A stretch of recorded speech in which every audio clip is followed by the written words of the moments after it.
दोस्तों, जैसा कि मैंने कल आपको बताया कि एक दरोगा होती हैं। वो आती हैं अपने थाने में। थाने में आते उसको अजीब तरह की चीख पुकार सुनने को मिलती है। जब वो अंदर जाकर देखती है तो पता चलता है कि यहाँ पर कोई आदमी चोरी के आरोप में पिट रहा है। और वो लड़का कौन है? दरोगा मैडम जैसे अंदर जाती हैं वो पाती हैं कि वह लड़का कोई और नहीं, उसका तलाकशुदा पति है, जिसको वो 5 साल पहले तलाक दे चुकी होती हैं। अब वह जो लड़का है वह सीधा लंबा लेट जाता है उस दरोगा मैडम के चरणों में और कहने लगता है कि उसको बचा लीजिए, वरना ये लोग मुझे जान से मार देंगे। बस फिर क्या था, दरोगा मैडम ने सभी को कहा, भाई नहीं नहीं, इसको अब मत पीटिए, इसको मैं सजा दूंगी जरूर, लेकिन अब इसको ज़्यादा पीटिए मत। फिर दरोगा मैडम उसके साथ करते हैं कुछ ऐसा जिसे जानकर आप लोग बिल्कुल हैरान रह जाएंगे कि आखिर मैडम ने सही किया है या गलत। आइए जानते हैं पूरी बात को। नमस्कार, आदाब, सत श्री अकाल दोस्तों। स्वागत है आपका हमारे यूट्यूब चैनल किस्से क्राइम कर। दोस्तों, हमें सब्सक्राइब करना बिल्कुल ना भूलें और लाइक तो बनता है। और दोस्तों, आज की प्रसिद्ध जो घटना उत्तर प्रदेश के बरेली से आई है। बरेली के एक थाना होता है, उस थाने में जब महिला दरोगा गश्त करके लौट रही होती है थाने में, तो वो पाती हैं कि यहाँ पर तो चीख पुकार मची हुई है। यानी कि अब उस थाने के जो पुलिसकर्मी हैं वो एक व्यक्ति को बहुत बुरी तरह से पीट रहे हैं और उससे कह रहे हैं कि तू सच से बता, तेरे साथ है कौन कौन, क्योंकि ये अकेले का काम तो है नहीं और हमारे पास तो पूरे सबूत है भाई। तुम्हारी वीडियो रिकॉर्डिंग की गई है, पकड़े गए हो, तभी तो हमने आप गिरफ्तार किया। अब बताइए तुम्हारे साथ कौन कौन है और कौन तुम्हारे गिरोह का मालिक है। और वह लड़का बहुत बुरी तरह से चीख पुकार कर रहा है। क्यों? अरे वो कह रहा है कि वो तो पहली बार ही उस चोरी में आया था, उससे पहले तो वो उनका दोस्त जरूर था, लेकिन वह कभी चोरी नहीं किया करता था।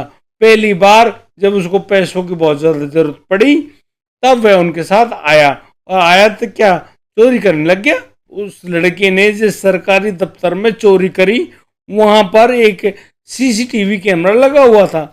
अब उस सीसीटीवी कैमरे को तोड़ना तो भूल गए, या फिर उस रिकॉर्डिंग को समझना भूल गए, या फिर उनको पता ही नहीं चला कि यहाँ पर कोई कैमरा भी है, लेकिन उनकी रिकॉर्डिंग हो गई। अब रिकॉर्डिंग में उस लड़के का चेहरा साफ साफ नजर आता है, साथ ही अन्य लोगों का चेहरा भी सामने आता है। और अब बस पुलिस उन फोटोग्राफ्स को लेकर उनकी तलाश कर रही होती है और इसी तलाश में वो लोग उस दीपक राठौर नाम के लड़के को उठा लाते हैं। लेकिन जैसे ही दरोगा मैडम थाने के अंदर आती हैं, वो उस चीख पुकार को सुनकर जेल के जो बैरक बने होते हैं उनमें पहुंचती हैं और देखती हैं कि यहाँ पर एक लड़का बहुत बुरी तरह से पिट रहा है। अब जो संजना राठौर, जिन दरोगा का नाम है, वो कहती हैं कि भाई अब इसको छोड़ दो, अब इसको इतने बुरी तरह से मत पीटिए और इसको अब मेरे रूम में भेज दीजिए। अब जैसे ही जो चोर दीपक राठौर दरोगा मैडम के कमरे में जाता है, वह हाथ जोड़कर विनती करने लगता है और देखकर हैरान रह जाता है, भाई जिसने तुझे पिटने से बचाया है वह कोई और नहीं, ये वही एक महिला है जिनको बेइज्जत करके तुम लोगों ने घर से भगा दिया था। बहुत ज्यादा परेशान, दुखी, अब लगातार हाथ जोड़ रहा है अपनी पूर्व पत्नी संजना राठौर के। संजना राठौर कहती है कि देखो, ये तो सिर्फ तुम और मैं जानते हैं कि हम लोग पूर्व में पति पत्नी रह चुके हैं, लेकिन यहाँ पर कोई और नहीं जानता, और इस बात को किसी को बोलना भी मत, वरना मेरी नौकरी जाते भी समय नहीं लगेगा। पर तुम्हारी ये हालत कैसे हो गई भाई? तुम लोग ऐसे चोरी करने लगे? दीपक, ऐसा तो मैंने कभी भी नहीं सोचा था तुम्हारे बारे में, लेकिन तुम हो, बस तुम्हारी हालत बता रही है कि तुम्हारी कमियां क्या क्या हैं और तुम किस वजह से यहाँ पर पिट रहे हो। इस बात को सुनकर दीपक लगातार विनती कर रहा होता है, कह रहा होता है, संजना प्लीज उसको बचा लो। अब संजना जो अब जो दरोगा मैडम है वो को अब कहती हैं कि कोई बात नहीं, अब करते हैं हम कुछ, अब जाइए। और अब पुलिस वालों को सख्त हिदायत दी जाती है, भाई अब कोई भी इसके साथ मारपीट ना करे और इसके अन्य साथियों को पकड़ा जाए। अब बाकी पुलिसकर्मी तो उन अन्य लोगों को पकड़ने के जुगत में लग जाते हैं और अब दीपक जेल के अंदर अपना दिन काट रहा होता है। अब जो संजना है वो अब उस दीपक राठौर को जेल से मुक्त तो करा देती हैं और अब उस एफआईआर से दीपक का नाम भी हटवा देती हैं अपने प्रभाव से। और अब उस दीपक नाम के लड़के को एक जगह बुलाती हैं। वह जगह होता है जैसे छोटा सा पार्क। उस पार्क में संजना राठौर बात कर रही होती है दीपक राठौर, जो कि उनके पूर्व पति थे, तलाकशुदा पति थे।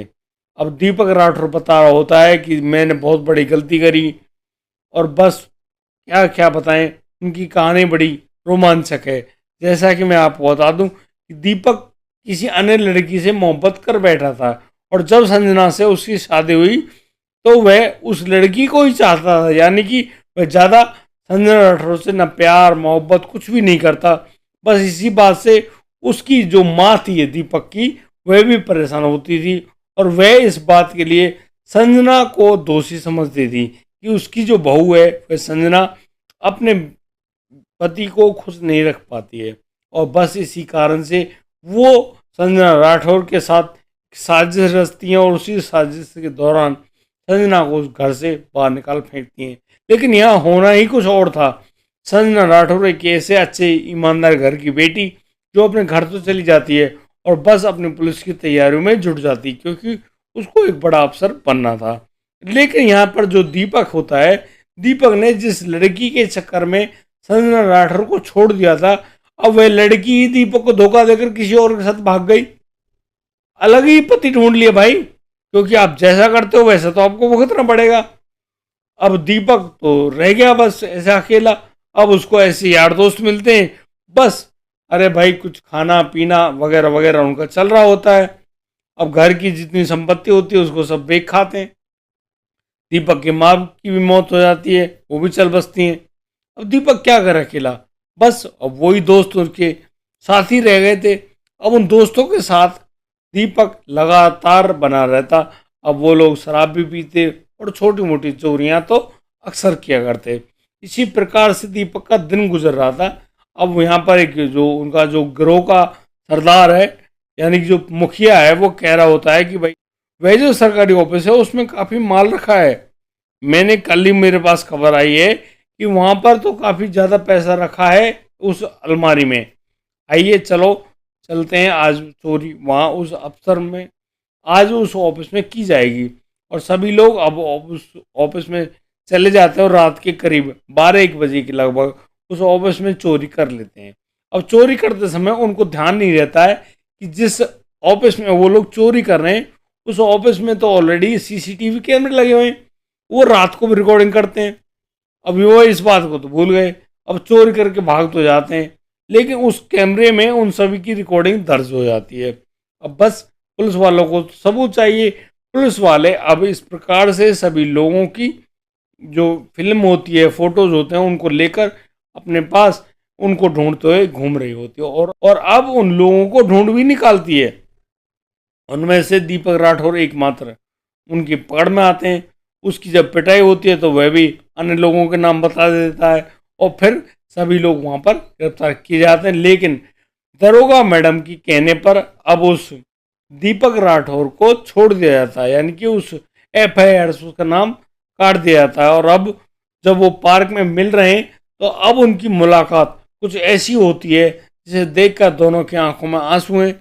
और यहाँ पर दीपक बार बार उस दरोगा मैडम संजना राठौर के लगातार पैर पकड़ रहा कह रहा है कि मेरा इस दुनिया में कोई नहीं बचा, मैं गलत रास्तों में चला गया और इन लोगों ने, जो लोग मेरे दोस्त हुआ करते थे, उन लोगों ने मुझे ऐसे दलदल में फंसा दिया, मैं चाह कर भी नहीं बच पा रहा था।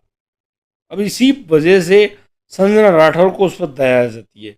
अब संजना राठौर कहती है कि तुम अगले 20 दिन के लिए कहीं पर छुप जाओ या फिर कहीं चले जाओ, मुझे उससे कोई पता नहीं, लेकिन मैं अगले 20 दिन में अपना तबादला करा लेती हूँ किसी दूसरे शहर में और फिर हम लोग वहाँ पर जाएंगे और वहाँ पर आराम से रहेंगे, मैं आपको फ़ोन करके बता दूंगी। अब दीपक राठौर तो चला जाता है किसी अज्ञात जगह पर। अब संजना राठौर अपनी जुगत बैठाती हैं और अपना जो तबादला है वह बरेली शहर में करा लेती हैं, क्योंकि वहाँ पर तो लोग सब जान जाएंगे कि एक चोर की पत्नी तो दरोगा है भाई, ये तो कुछ भी करेगा।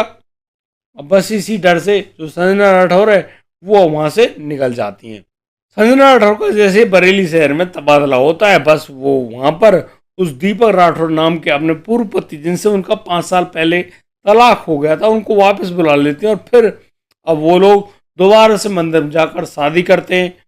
संजना राठौर अपने पिता और माँ से मिलवाती है दीपक को और कहती है कि अब ये लड़का सुधर गया है, अब ये ऐसी कोई गलती नहीं करेगा, इसको माफ़ कर दो, मैंने तो इसको माफ़ कर दिया है। और फिर संजना राठौर और दीपक राठौर दोनों पति पत्नी के रूप में बरेली शहर में एक बढ़िया सा घर लेकर किराए पर आराम से रह रहे होते हैं।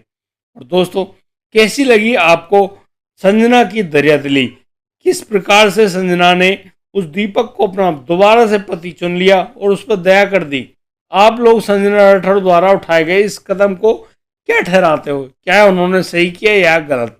आप अपनी राय हमारे कमेंट बॉक्स में अवश्य दें। और दोस्तों, हमें लाइक, कमेंट, शेयर और सब्सक्राइब करना बिल्कुल ना भूलें। तो दोस्तों, अब दीजिए मुझे इजाज़त। मिलता हूँ कल, लाता हूँ एक और सनसनीखेज मामला।